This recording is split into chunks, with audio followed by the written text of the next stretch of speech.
this is not in any way, shape, or form a political or partisan issue in any way. And in Maryland, we're very lucky in that none of these issues even have attempted to be politicized, really. But we are part of a greater national conversation going on right now that implicates public trust and confidence in the courts, and public trust and confidence in government as a whole. And that has led to some lesser degree of respect that I think is affecting the safety and security of judges in the federal and state system. And we hear a lot more about it, and for good reason with respect to the federal judges and the federal system. But 97% of all litigation in this country happens in state courts. 100% of all family law litigation across this country happens in state courts. And there is no litigation that is more contentious than family law litigation, where there are custody battles, and almost by definition, when it gets to that point of litigation, the person that you most hate in the world is on the opposite side of that case. And that's where we see a lot of threats emerge from those cases. Threats to state judges are increasing. They're increasing across this country.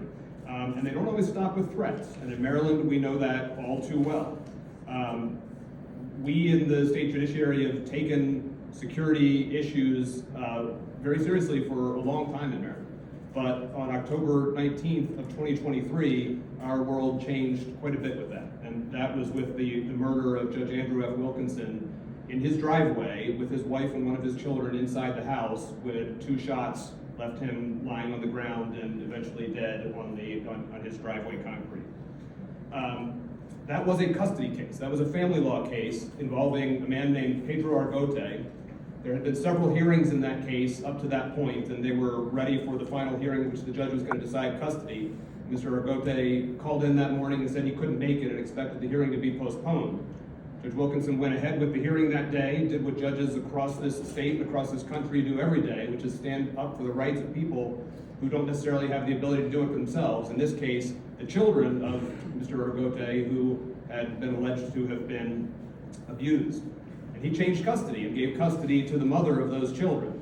Because we're all on an electronic filing system in Maryland now, Mr. Argote got a notice in his email box that the judge had issued an order. And we know from the investigation afterward that his phone went dark almost immediately after he opened that email. And we also know that he had been doing some research about Judge Wilkinson online, where it was pretty easy to find his address, his home address. Later that day, Mr. Argote showed up at Judge Wilkinson's house with his wife and one of his children in the house and shot him. This is not the only case in which there have been shootings of state judges in recent years. Judge Kevin Mullins in Kentucky was shot and killed last year. A local sheriff is charged with that crime. Just a couple of months ago, Judge Stephen Meyer in Indiana and his wife were shot in their apartment. 5 people have been arrested, one of whom was a criminal defendant in that case, and the allegation is that he was looking for a postponement to his trial and thought that if he killed the judge, that would get it for him. We've all seen the video from the hearing in Las Vegas, a sentencing hearing, where the defendant did what they call a Superman move and went over the bench and attacked the judge. A 2024 study revealed that nearly 70% of 400 judges who were surveyed reported that they've had an inappropriate communication, and more than half had received a threat. Unsurprisingly, women judges report more threats than men and are less likely to have their reports taken seriously. This is an issue that is going on across the country, as I know talking to my colleagues in a similar position. I was asked to talk a little bit about what we in Maryland have done in response to this in order to try to improve the security for every single person who enters any of our court facilities. But first, it's important to get a little bit of a picture of the judiciary and of some of the complications in doing that, and these are complications that are not unique to us here in Maryland. We have 4 levels of court in Maryland. We have a unified district court that is one court across the state, lots of courthouses of course, but one court. And that means that we as a judiciary are able to provide for the security in those courtrooms through our budget process, and we have bailiffs that provide security across the state. In the circuit courts, there are 24 different circuit courts. Security is provided by 24 different sheriff's offices who are funded by 24 different local legislative agencies, and each year have to go to those agencies and looking for funding to provide that security. Then we have 2 appellate courts, each of which are statewide courts, and we can provide for that funding through our statewide budget. But as you might imagine, having 26 different agencies responsible for providing security in state courthouses across the state, with 25 different funding agencies, creates difficulties in having priorities, in having the state have sufficient priority placed on security funding. But given that, what are some of the things we have done? One of the first things we did after the tragedy with Judge Wilkinson was to set up a judicial threat management center. This is something within our administrative office of the courts that at the time was relatively unique in state judiciaries. We hired a protective intelligence analyst, and the point of this was to be able to proactively assess threats, to have a body that was capable and competent to assess threats, because that's something that the vast majority of state judiciaries don't have. It's a resource allocation issue, and that has not been something that has been developed very much at the state level. But also, with 26 different agencies responsible for providing security in courthouses across the state, there was never a central mechanism in order to collect that information about what threats existed, to understand how threats might migrate from one jurisdiction to another, and to have the coordination not only within those agencies, but of course most of those agencies only have authority within the courthouse in which they work, and when you walk out the front door, somebody else has responsibility for security, so to be able to coordinate with those entities as well. And that has paid great dividends to be able to have that collaboration, coordination, and the ability to proactively assess threats that exist to our state judiciary. We also set up an internal judiciary task force made up of judiciary personnel from across the state and all the different levels of court, which were responsible for identifying best practices. It was surprising to me how difficult it was to find an established set of best practices for security in state courts across this country. We are now part of the effort leading the way to create those best practices and distribute them and disseminate them. They also were responsible for performing security reviews, comprehensive reviews of the security of all of our courthouse facilities across the state, and recommending improvements on things like screening at court facilities. We also were successful the following legislative session in passing the Andrew F. Wilkinson Judicial Security Bill, which Judge Grimm recognized. This provides, one of the very important parts of that was providing protection for the personally identifiable information of state and federal judges in the state of Maryland.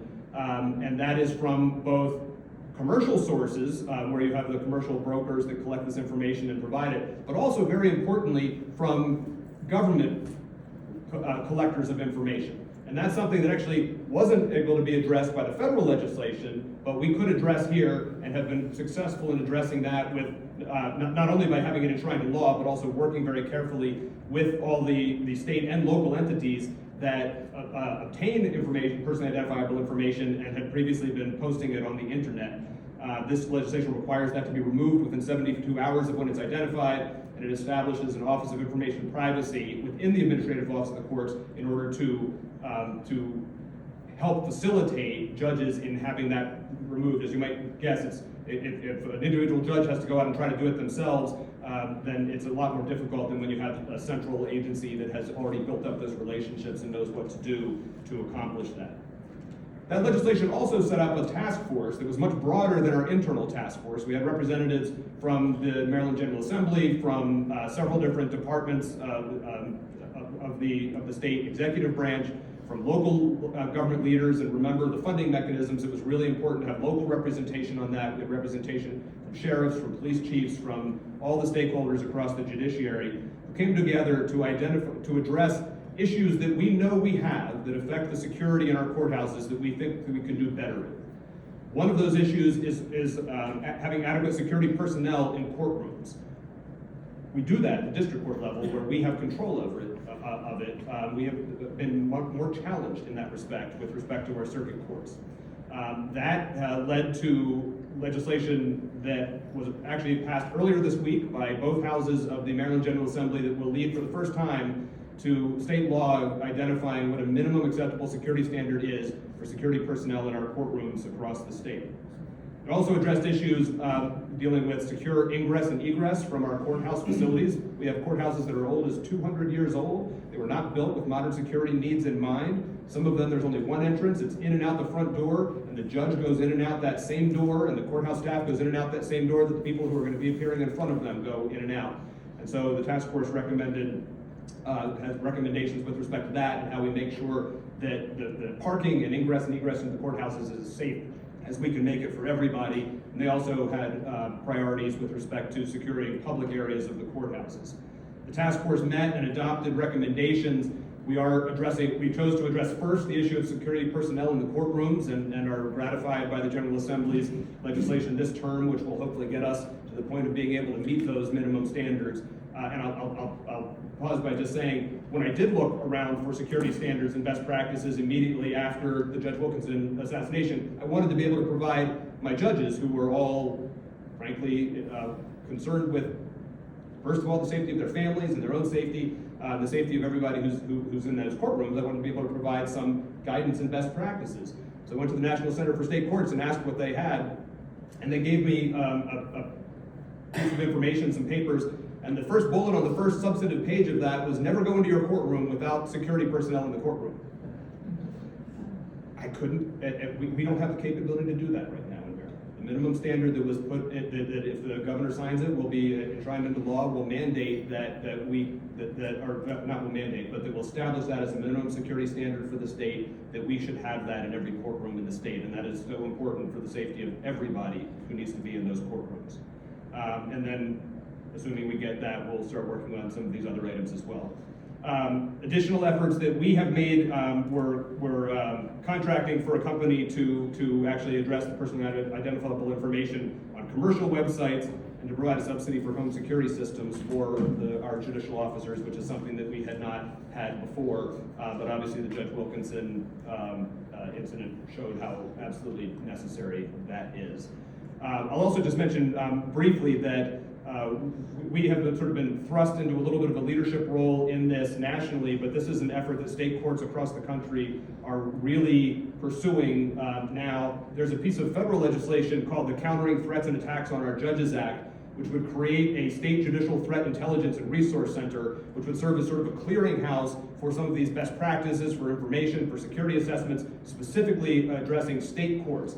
That actually passed by unanimous voice vote in the Senate, and the hope is that it gets a vote in the House as well, so that really baseline security assessment, dissemination of best practices can be available to state courts, most of which do not have the resources to be able to provide anything like the Judicial Threat Management Center we have now, but things that are really important to the safety of everybody who uses the state court facilities.